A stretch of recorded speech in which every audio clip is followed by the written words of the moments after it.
Everyone loves a great plot twist, and maybe that's why the internet has invented so many outlandish fan theories about the movies we love. Sometimes a theory is so logically cohesive that you almost wonder if it's what the filmmakers intended from the start. Either way, here are some of the best. Ferris Bueller's Day Off. Sure, the movie's named after Ferris Bueller, but if you think about it, the emotional core of the film doesn't come from Ferris, but from Cameron, his self-loathing and fussy best friend with a true character arc in the story. Once you accept that Cameron is the actual protagonist, The Atlantic argues that, in a Fight Club-esque twist, Ferris is actually Cameron's imaginary friend. He's an external hallucinatory embodiment of who Cameron wants to be. Are you suggesting that I'm not who I say I am? Now, instead of just being a jerk teenager, Ferris's rebellious actions can be reframed as the silly grand schemes of a repressed, overprotected kid dying to come out of his shell, wishing for a more exciting life.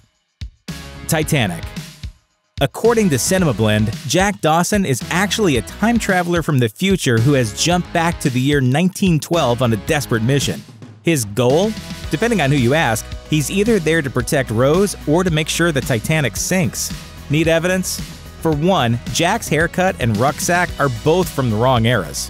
Then, he promises to take Rose to the roller coaster at the Santa Monica Pier. Sorry, Jack, that roller coaster won't be built until 1916, according to the Westland Traveler.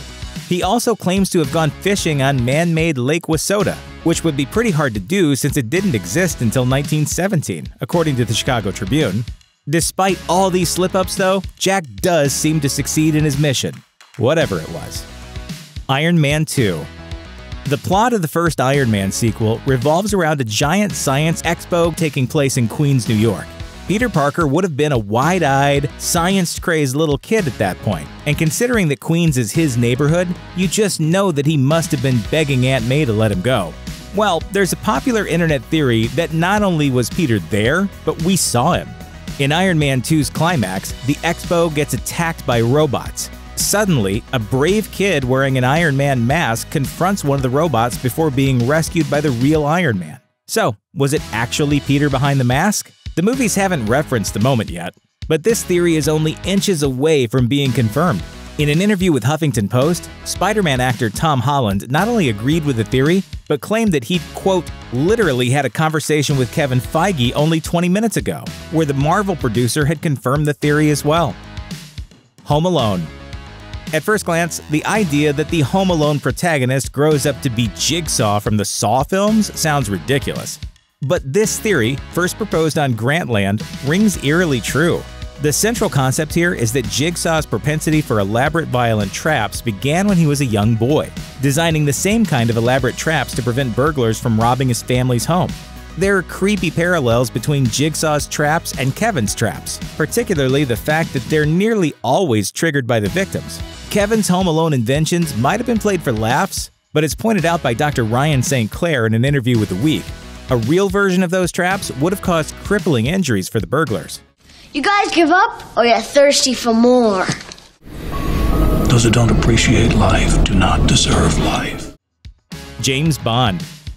Trudging through the continuity of the 007 movies is a slippery slope. That's why fans have long pondered whether James Bond is just a code name, used by multiple secret agents throughout the 20th century.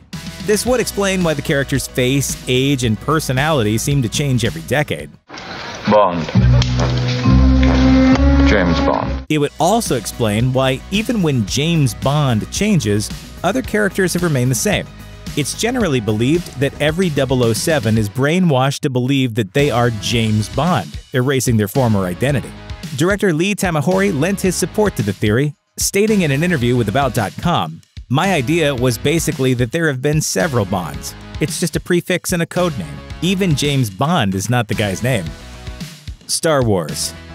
Some movie theories go off in crazy directions, but Emily Asher Perrin's Obi-Wan theory on Tor.com is so brilliantly logical that it's almost impossible to argue with. It finally answers the biggest quandary in Star Wars history. Why did Ben lie to Luke about his father? What appear to be numerous white lies on Obi-Wan's part are actually a deliberate scheme to transform Luke into a Jedi hitman who can mercilessly take out Darth Vader and the Emperor. When viewed through this lens, all of Obi-Wan's seemingly coincidental actions make sense. This theory also explains why Obi-Wan sacrifices himself to Vader. He deliberately becomes a martyr, hoping to cement Luke's hatred for the Sith Lord. Thanks for watching. Click the grunge icon to subscribe to our YouTube channel. Plus, check out all this cool stuff we know you'll love too.